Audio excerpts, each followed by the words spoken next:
2, 3. Yang kelima itu bab kelima itu tentang tanggung jawab pengangkutan barang dan penumpang, di mana pengangkutan ini dilakukan dengan tujuan untuk memindahkan barang dari suatu tempat ke lokasi lainnya, itu untuk meningkatkan manfaat dan efisiensinya. Dan pengangkutan ini pada umumnya dibagi menjadi 3. Yang pertama itu adalah pengangkutan darat, yaitu dari kereta maupun jalan raya. Yang kedua itu pengangkutan dari udara, itu dari pesawat terbang. Dan yang ketiga itu pengangkutan dari laut, itu dari kapal laut. Dan sebelum kita melakukan tentang pengkajian terhadap tanggung jawab pengangkutan ini dalam suatu angkutan tertentu, kita harus melihat dengan prinsip-prinsip tanggung jawab yang biasanya berlaku di bidang hukum. Yaitu yang pertama itu ada prinsip tanggung jawab mutlak, yang kedua itu adalah prinsip tanggung jawab yang didasarkan perlu adanya unsur kesalahannya, yang ketiga itu adalah prinsip tanggung jawab didasarkan atas praduga, yang keempat itu adalah prinsip tanggung jawab terbatas. Dan dalam Undang-Undang 17 tahun 2008 tentang pelayaran ada kewajiban di mana pengangkutan yang diatur dalam 38 itu menyatakan bahwa yang pertama itu ada perusahaan angkutan pelayaran wajib mengangkut penumpang dan barang terutama angkutan pos yang disepakati dalam perjanjian pengangkutan. Dan yang kedua itu ada perjanjian pengangkutan sebagaimana yang dimaksud pada pasal 1, itu dia dibuktikan dengan adanya karcis penumpang dan dokumen dari muatannya. Dan yang ketiga itu yang terakhir itu ada dalam keadaan tentang tertentu dari pemerintah untuk memobilisasikan armada niaga maupun nasionalnya. Dan di dalam Undang-Undang 17 tahun 2008 ini tentang pelayaran disusun dalam upaya untuk menyesuaikan diri dalam perkembangan strategisnya untuk mendukung pertumbuhan ekonomi maupun perkembangan wilayahnya. Bab ke-6 ini tentang perusahaan-perusahaan penunjang di bidang pelayaran.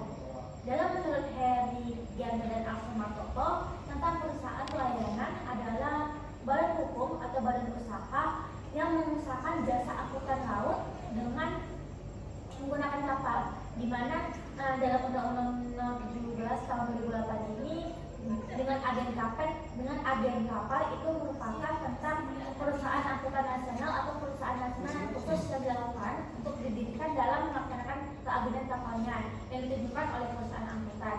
Lalu perusahaan pelayaran ini juga termasuk ke dalam penyediaan ruangan dan kapal laut untuk proses pengangkutan muatan barangnya tersebut, di mana ada 2 macam pelayanan yang perlu kita ketahui. Yang pertama itu adalah perusahaan pelayaran niaga, di mana ini merupakan usaha yang melayani penyediaan ruangan dan angkutan air atau kepentingan pengangkutan barang dagang maupun penumpangnya. Dan yang kedua itu tentang perusahaan pelayaran bukan niaga, itu di mana ia merupakan seperti pelayanan dinas pos, pelayanan penjaga pantai maupun dinas tambang. Dan setelah itu ada perusahaan bongkar muat barang, di mana kita mengambil contoh seperti kategori itu adalah sebuah pekerjaan melepaskan barang dari tali atau jalan-jalannya yang dari dermaga untuk mengangkut dari dermaga ke dermaga lainnya, yaitu pembongkar atau barang dan maupun sebaliknya. Dan yang ketujuh itu tentang penanganan bahaya laut, di mana kita mengambil tentang kecelakaan laut,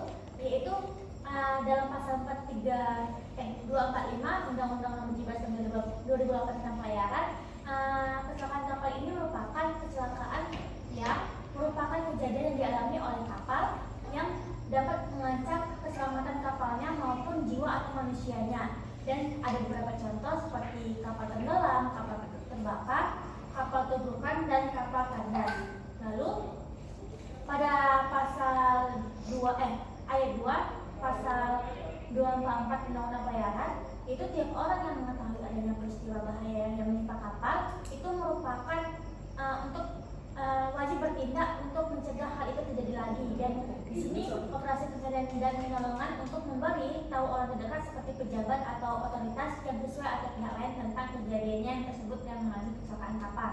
Lalu yang ada penumbukan, di mana penumbukan ini pada pasal 54